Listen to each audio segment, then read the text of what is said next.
someone believes something different than I do, it's almost like they're my enemy here in the United States. They talk about it and they shake hands and leave, and it ends there. I think that culture is evil. You can hate my attitudes but still love me. I think there's a lot of parents in American society who are afraid to be faithful in front of their kids. In front of their kids. In front of their kids. He's more interested in what you have in them. She says the most important revolution is the revolution of the heart. Your misgivings, your flaws. Yeah. But be vulnerable. And Americans, we don't like to be vulnerable. Walk by Walmart and I see an old man or an old lady with something heavy, and I opted to help because this is what I'm supposed to do. We just want to be independent until we hit the gravestone, right? Until we hit our tomb. And that is a state of vulnerability. And make the kids know that although I'm your father, I also have a father that is an authority over me. Those were the most powerful moments to me, and really brought kind of God down. The fact that you have insurance for your health doesn't really mean you should fall sick. Now that you're an American, do you feel like your comfort level here is hurting your faith life? Joe, honestly, you might think I'm faking this, but I'm shocked that you're saying this. For sure. But I used to be, I think. I used to be that way. I go and tell it to my grandma. You know the truth? That's a weakness.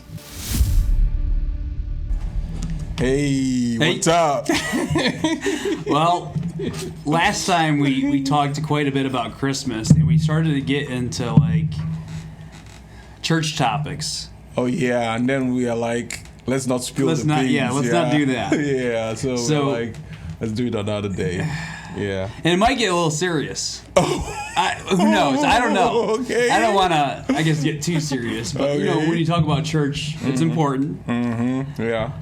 But I think we come from, obviously, different backgrounds. Oh, yeah. And it seems like... The same background in Christ. Yes, we have the same background in regards to Christ, the Catholic Church, that kind of thing. Yeah. And we can talk about other denominations, too, if we want to today. But, like, I get the sense... And you tell me if I'm wrong, that Nigerians take their church more seriously. Yeah, I think so. I think Africa in general are more spiritual. And you know, you cannot take away the spirituality in church. If you do, then it's no longer, you know, it's just a religion. I think Africans, like, their culture was embedded in spirituality. So when Christianity came in, it all kind of... I don't know how to explain it, but it was almost like the normal trend, you know. They're more serious. That's just the truth. Yeah. Like, but I think, is that a result of what came before Christianity? Because they took their tribal religions more seriously, and therefore they were always more spiritual? Do you think that's part of it? If I say this, you might like, are you crazy? What are you saying? No, it's all right. It's I'm going to say it anyways. You say it? Okay. So, you know, like recently, I started reading the Bible. Like being more intentional about reading the Bible, not just, you know. Yeah. So I didn't really know how to start, so I decided to start from the beginning, like Genesis. Start at Genesis? Yeah. So like when I'm not reading it, I'm like listening to audiobooks, like, you know, laying in my bed and it's, you know, reading it out to me. And something struck me. What's that? The culture in the Bible. The culture? What do you mean by that? The culture is the same as the culture in Africa. Oh, I see. And then, you know, I can give you instances like, you know, in fact, I had to like ask a Reverend Father, like, what do you think about this? He's like, I think what you think is right, but I'm not going to make a noise about it. So like, the idea of inheritance, you know, circumcision, the blessing of the Father, you know, so many things. It's almost like what we do already before Christianity came in. It was like Christianity was made for Africa. I don't know. I kind of Nigeria specifically. I don't know. I don't know. I kind of feel like it's. Sometimes I feel like maybe Abraham was an African.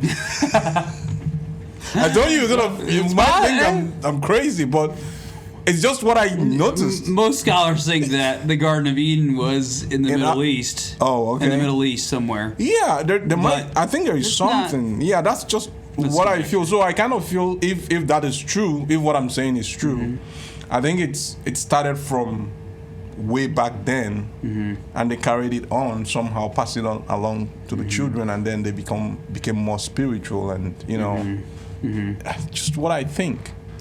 Yeah. Yeah, and I think in contrast, American culture is not that way. Yeah, it's not that way. It's a little bit different. It's very materialistic. Okay. It's about the things you have. It's about being. What's a good way to put this? Being sensitive to others people's opinions. Like, so therefore you almost like neuter everything. Like everything has no deeper meaning. It's just more like superficial level. Superficial. Whereas based on our conversation and based on our relationship, we got really deep real quick because of your culture. And I was always kind of one of those people who likes to have deep conversations, but most people don't like to have deep conversations. They like to keep it like very surface level. Like surface level. Like sometimes I also notice like people don't want to air their own opinion because they feel like they're gonna hurt you, right? You know, like political opinions and things like that. Yeah, it's different. You can say what you want to say. So you already realize that there are certain things you don't talk about at a Thanksgiving table, right? Do you know what those things are? No. So you're not to talk about religion or politics at a table with like new people. I think like that's in American society. But why is that though? Like it's kind of. I don't think it's fair on humans because it's almost like you're being fake. You have to be true to what you believe in, and I don't think my opinion means you're wrong. My opinion is my opinion. It's just what I believe. Doesn't make me right or make you wrong, but it's just the way I feel about something. So I think people should be very, very okay to say things about religion and politics. So I would push back a little bit against that. There are probably some things that you say are right, and there are some things that people say are wrong. I believe in objective truth, right? But I think what's missing in American society, at least, is the ability to have good conversation and the ability to agree to disagree. Does that make sense? Here, you probably noticed this. Like, if someone believes something different than I do, it's almost like they're my enemy here in the United States. That is what I realized. Like, it shouldn't be like that. Like, it shouldn't be so. Okay, say for example, let's say Nigeria. Talking about politics, for example, right now. Nigeria, you know, we have different political parties, and usually it's like almost like based on ethnic background. Like you Yoruba, you want to vote for Yoruba people. Igbos want to vote for Igbo people. Sometimes you see people crossing over the other side, but it still doesn't stop people to sit down on a drinking table and talk about what they think, why they feel their candidate is better than your candidate. They talk about it and they shake hands and leave, and it ends there. Correct. You know, I think that's the way it should be. But the issue in America is that it doesn't happen. It doesn't happen that way here. After that, we can still do business, right? After that, I can invite you to my daughter's birthday. I can, you know, we can do things. You know, apart from that, I think that culture is evil. Our culture. Yeah. So I think it's not good. Yeah, because people they're not sitting down getting to know each other at a deeper level. They're just shouting at each other about social media. Yeah, right? It's not fair. Like, you know, like say Trump, you know, the woke agenda and all those stuff. People should be open to hear people's opinion about things. Okay, and if we are truly Christians. Your opinion about me still doesn't stop the fact that you are my brother. Yes, correct. You know, like my bad attitude still shouldn't stop you from loving me. You can hate my attitudes, but still love me. You know, people should know how to like differentiate those things. Yeah, and we're kind of getting off topic here, but like. That's another topic for another day. Is like that's what political discourse, I guess. Yeah. But like in regards to like the church, I just get the sense that people in Nigeria just have a deeper faith, have a deeper conviction, and they like bringing that to not just their family life, but beyond their family, like in public. Like, why is that? Why are Nigerians more comfortable being faithful in public, being faithful even with their families? Because there's a lot of families be honest, I think there's a lot of parents in American society who are afraid to be faithful in front of their kids. In front of their kids? In front of their kids, yes. Really? Yes, I sincerely believe that. Honestly, I didn't know. It's a thing. And they are Christians too. They call themselves, they call themselves Christians, they call themselves Catholics, but in reality, like they're like, let's say I'm a father, right? Mm-hmm. And I'm a Christian. Like I'm a dad, not a religious father. A father, a dad, family. Yep. yeah.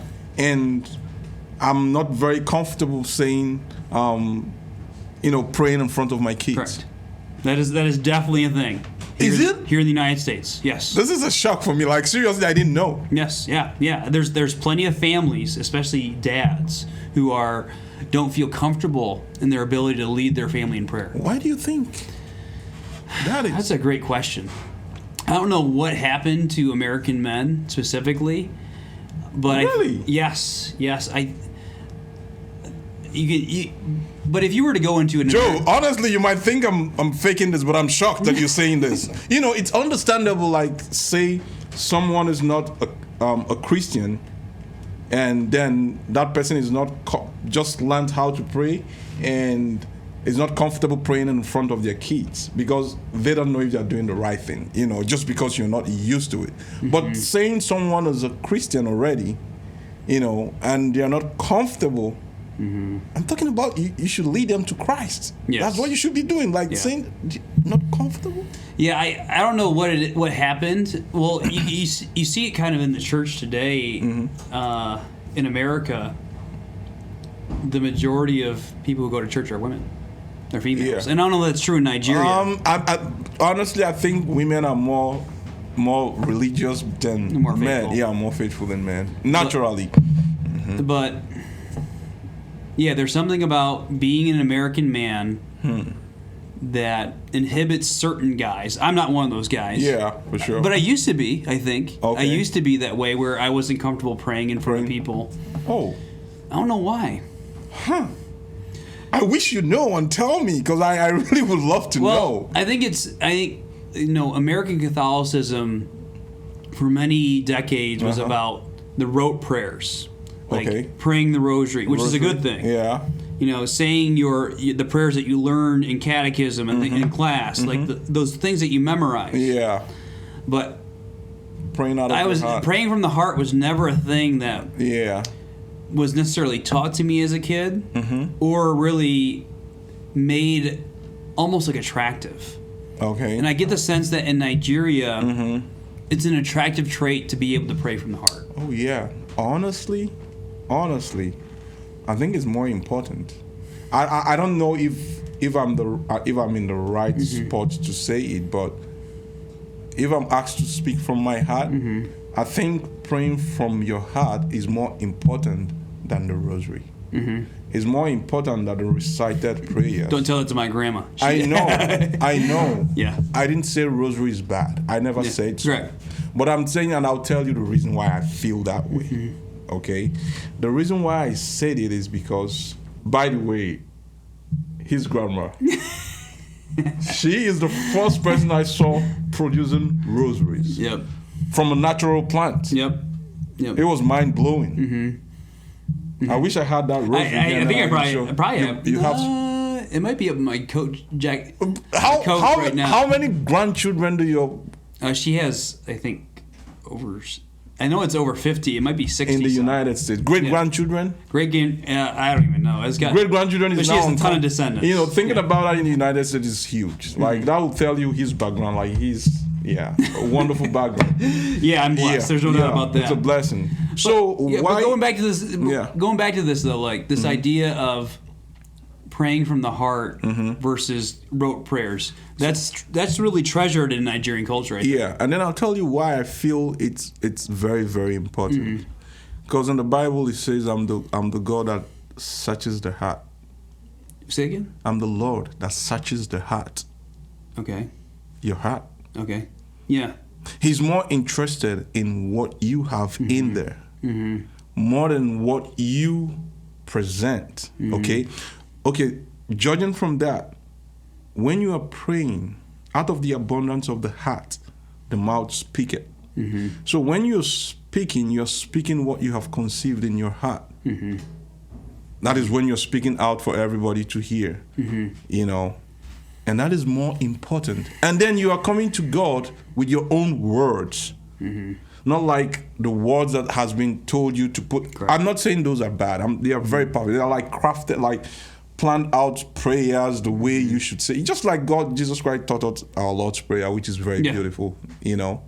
But I'm sure like when he was being tempted, like when he went for 40 days prayers and fasting, it wasn't just the Lord prayers that he was praying. I'm sure he was praying from his heart. I believe that's certainly true. I just don't know what it is about American culture that really emphasizes rote prayers. And like you said, rosaries are good. The Our Fathers are good. Glory be's, you know, that's so when great. you say rote prayers, are they like things that like you memorize? All those memorized prayers? Yep, okay, yeah. Correct. Whereas obviously from the heart. And what's funny is we right now in my classes we're talking about of the second half of the millennium, I guess, so from the 1000s to 2000. But I really like a quote from Dorothy Day, who's a woman who's up for Catholic sainthood.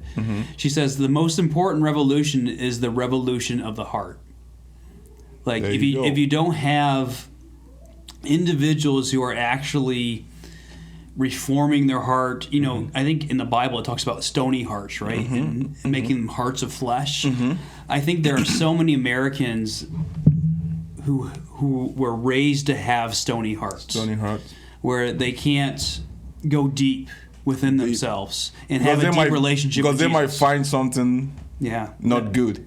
Yeah, and they have to confront that, right? You have to confront it, Yes, you have to confront your misgivings, your flaws. Yeah. But be vulnerable. And Americans, we don't like to be vulnerable.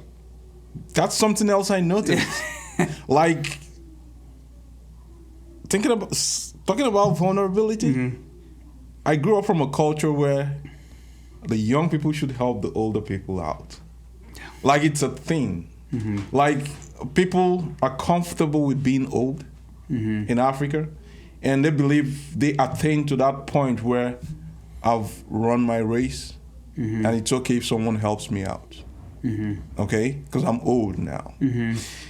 But here in the United States, people don't want to be old. I think they don't want to acknowledge the fact. The reason I said it, I've had a situation where I brought my African mentality here in the United States, where I kind of walk by Walmart and I see an old man or an old lady with something heavy, and I opted to help. Because this is what I'm supposed to do. This is, I'm not looking for God to bless me because I did it. It's just because of who I am, how I'm brought up. So I offered to help, and they will be like, no. Because maybe they feel if they let you do it, that means they're weak, right? Yeah, so Americans are huge about being independent. That independence, that freedom. And that's... it's not a good thing. Do you know the truth? That's a weakness. It is a weakness. Yeah, because, talking about, this church theme here, God is consistently throughout the Bible telling us as followers of Him that we need to be fully dependent upon Him. Dependent. And for some reason, and I know why, it's because of the Declaration of Independence. It's our sense of freedom here in the United States that we just want to be independent until we hit the gravestone, right? Until we hit our tomb. We want to be independent all the way, and it's really bad for our culture. That's not good. Yeah. That's weakness.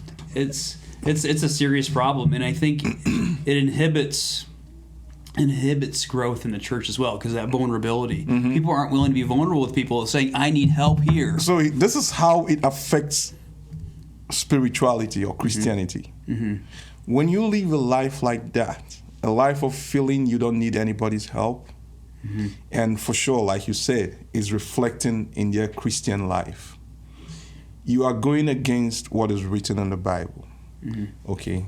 Psalm 51, there's a part of Psalm 51 where it says, what I need from you is not your sacrifice. I'm not saying it word for word the way it is, but this is how it is. I don't need your sacrifices. What I need from you is your broken and contrite heart. And that is a state of vulnerability. vulnerability. Yeah. Yeah. That is where you come to God, not like thinking about anybody, but like from your heart, you're like telling God, man, I'm sorry for the sin. I am weak. I need you to help me out. I can't do this. It is a game changer. Like coming down to God and laying down all your weaknesses. Yeah. Say, hey, I got drunk today. Yeah. I still find myself doing this. I don't think I can do it. Help me out. Yeah. That is where you now bring yourself down. And that is what I think we need. Like, people should also see that in your physical life too, and bringing it into their spirituality too. And that is when a father can stand or kneel in front of their kids and pray to God and show his vulnerability to a father who is bigger than you, and make the kids know that although I'm your father, I also have a father that is an authority over me. You're absolutely right. In regards to, the most powerful moments I ever, had with my dad was when he was the most vulnerable. Good. And seeing him come to a point where he really needed help. Those were the most powerful moments to me, and really brought kind of God down. Yeah, so, I think, I don't know how we get American fathers, American dads, American men to be more vulnerable. Because the truth of the matter is that we have everything to our disposal to be independent, to do our own thing. In Nigeria, obviously, I think there's a little bit more hardship.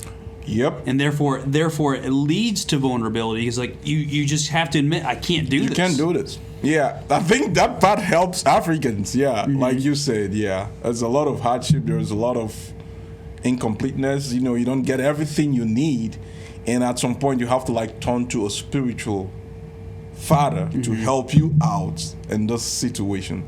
That makes us come back. So maybe that's the key to Nigerian Christianity, is the hardship. I that they actually experience hardship in comparison to us. I think that is a factor. It's a factor. Yep. But there's more important factors? The more important factor is their culture. Like I said, like even the traditional religion, for example, which was there before Christianity came in. They are very spiritual. Like they wake up in the morning, they call on their gods, and they like do it. They must do it before they leave.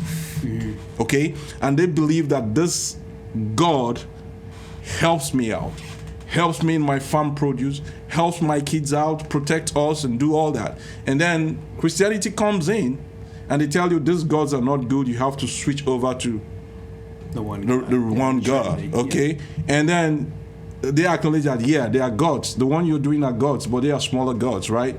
Switch over to the bigger God, and a man like that moves over to Christianity. Do you think he's gonna be like, and he really sees what you're saying is true, right? Do you think that when he moves over to Christianity, that he's not gonna bring that same attitude? That same kind of mentality. Yeah, mentality of prayer. And like what you just described there is actually really good practice from a Christianity standpoint. Talking about the first fruits, like as soon as you wake up, we're supposed to, as Christians, to like, as soon as we get up, we pray, read the Bible, and do something very faithful, and then you move on with your day. Until you do those things. No, you have to do that first before handing the day over to God. So that's hardship and their culture together plays a part and makes them more spiritual. But the thing is, I get the impression that previous generations were actually like that here in the United States, but then it fell off. Nigeria had these types of traditions with different religions. This was part of our tradition, our culture too, but for some reason, something happened here in the United States that made that go away. I think it's the comfort level. That's where the hardship comes from. Yeah, that's where the hardship. But I think the fact that everything is all planned out. Everything. Your car breaks down, you call the roadside assistance, and they're there already. They give you another car. You sick, you don't have to worry. You got an insurance, you're covered, right? you have your credit card, they never owe you at work. If on Friday the check doesn't hit, you soon someone, right? Everything is all planned out. Everything looks good. It's almost like a heaven, right? Yeah. And that's not good. I'm not saying that good life is not good, but we also have to look inside and see that we still need help. Because honestly, the fact that you have insurance for your health doesn't really mean you should fall sick. Yeah, correct. Yeah. You know what I mean? Yeah, because I think people, because they have insurance, they'll do things that they wouldn't do that are. Because you don't have to. You don't have to fall. You don't have to use the insurance. There is no need for it. I'm not saying they shouldn't be worn, but it would be nice you never used it. It would be nice everything, your car doesn't break down. You don't need the roadside help. So that is why we still need the help of someone that is more superior. Yeah, that's tough. Basically, come to the conclusion is that the church in America, and broadly speaking, not just the Catholic, but the Christian church, is struggling because we're just too comfortable. That's what I think. I think it's the comfortability. Because sometimes when you see like some mind-blowing testimonies, it will be born out of a situation where this guy knows that insurance wouldn't have been able to help me. The government wouldn't have been able to help me, but there's something else stronger that helped me out. That is where you see true repentance in the United States. Like when you see such testimonies, you now realize, and that you have to pray that God puts you in that position where you don't want to get in too deep. You want to have that kind of issue. It's a good issue where you get to a point where you realize that the only thing that saved you out of this was God. So that you come to terms with Him and not rely on everything that the government has. But here's the thing. Here's a good question for you. Yeah. Now that you're an American, do you feel like your comfort level here is hurting your faith life? It almost did. Okay. But when I look at the people who are looking up to me, I know that I didn't get here by trying to act the way I was going to act. So I owe it to them to show them the way. And then when I look at them, I'm like, these guys need help too. And then I've also had like situations where I feel like God is like tapping me, hey son, you have to like stick to the old ways. So are you concerned for your boys in regards to like, because you know the hardship of Nigeria, you knew what that life was, and you're responsible for passing on the faith to your boys here in America. Are you concerned that they're going to embrace the more American style approach to faith? Presently, I'm not going to say it boastfully, but I'm a little bit concerned, but not, you know what? I want to say I'm not concerned. The reason why I feel like I shouldn't be concerned is because I think I'm doing what I'm supposed to do. Okay? I agree that. Because honestly, some other people will say they are not concerned, they did everything they're supposed to do, and then boom, the child is a criminal, a prostitute, a drug addict, But then, at the end of the day, God holds those people. There is still something in them that is going to bring them back. That is why some very rich guy said he's not keeping any inheritance for his kids, like landed properties or something. He's not keeping anything. That the only inheritance he has for his kids is to bring them up right. Because if you don't bring them up right, the inheritance is useless, right? But if you don't give them inheritance, but you bring them, they can make that inheritance like more than you did, because they're learning from your mistakes, and you're giving them more. So if they are open, they will add to their own experience and add more. So they're supposed to be even better than you. Yeah. So speaking of your boys, I think you need to take one of your boys to a basketball game. So we might have part 2 coming at you. We'll talk more seriously about the church. I think the Catholic Church specifically next time. But this was a good conversation in regards to just like some. I didn't even know it was gonna go this deep. It did go really deep. I thought that we were gonna like but it's cool. Yeah. Yeah. But we'll go more like specifics about maybe the Catholic Church, what you think about the Catholic Church here in America. Yeah. But yeah, you should probably take your boy to his basketball All right, guys, game. please subscribe to our channel, okay? Love you God bless guys. Bye.